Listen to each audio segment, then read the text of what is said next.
Bonjour et bienvenue dans la suite de la présentation du CM5. Mon nom est Louis-Victor Louchard et je vais vous parler à partir de la fin de la partie du temps et de la vitesse, tandis que Noé s'occupera de la première partie et Thomas de la seconde partie. Donc le temps et vitesse à partir de 3 ans. Donc on remarque que l'enfant, à partir de 3 ans, commence à distinguer le avant et l'après. Il commence à distinguer également le passé, le présent et aussi l'action proche. Quand on parle de tout à l'heure, il arrive à visualiser l'action comme étant une action future. À 4-5 ans, il arrive à avoir des productions orales, donc il sait dire le matin, le midi, le soir et le jour et la nuit.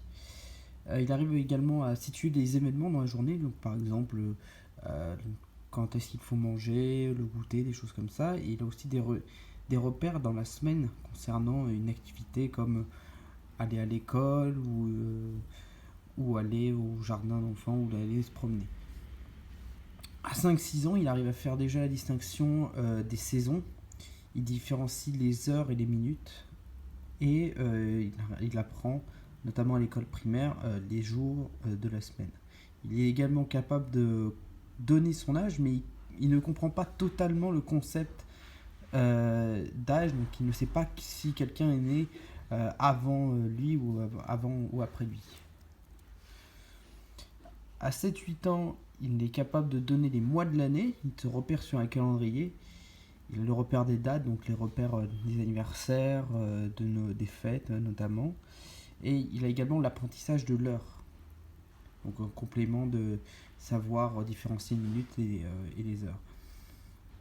À 10 ans, il est capable d'avoir du temps impersonnel, donc c'est-à-dire de savoir à peu près à quel âge il a fait telle activité, de quand à quand, etc., etc.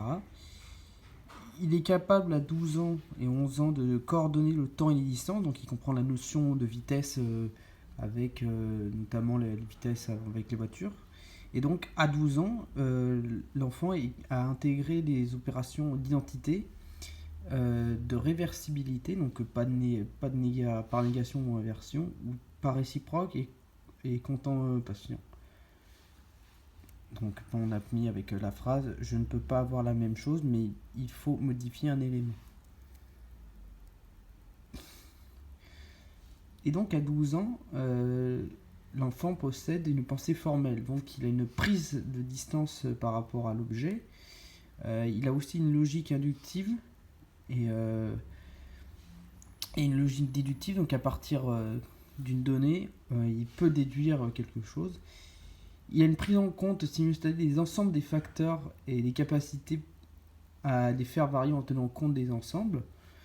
Il est capable de combiner les opérations acquises précédemment, donc de faire une addition puis une soustraction avec le même résultat, etc. Il peut prévoir des résultats de transformation qui impliquent deux formes de réversibilité.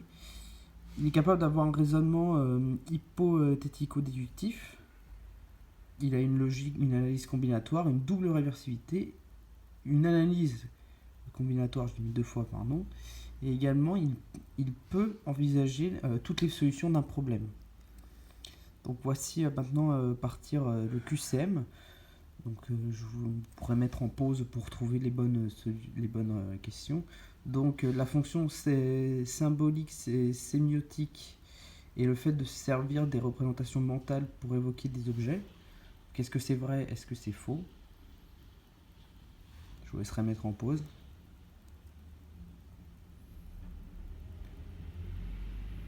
Je vais présenter la réponse.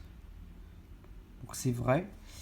Question suivante, l'enfant n'est pas capable de prendre le point de vue d'un autre, il le ramène tout à lui, c'est la pensée. C'est la pensée dite égocentrique ou c'est la pensée logico-réversible? Donc là, je vous laisse 10 secondes, pareil. Vous pouvez mettre en pause si vous avez besoin de plus de temps.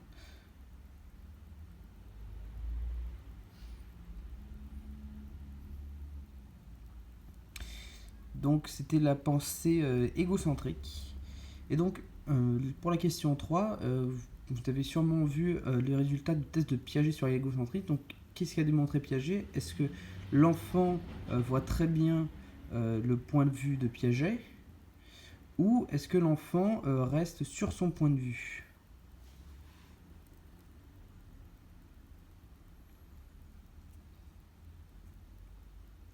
Je vais présenter la réponse, donc vous pouvez mettre en pause également. Donc l'enfant reste bien évidemment sur son point de vue. Et donc dans la partie, à quel âge l'enfant apprend à lire l'heure, les mois, l'année et commence à avoir des repères au niveau des dates? Est-ce que c'est à partir de 5 ans ou est-ce que c'est à partir de 8 ans? De 7-8 ans, pardon.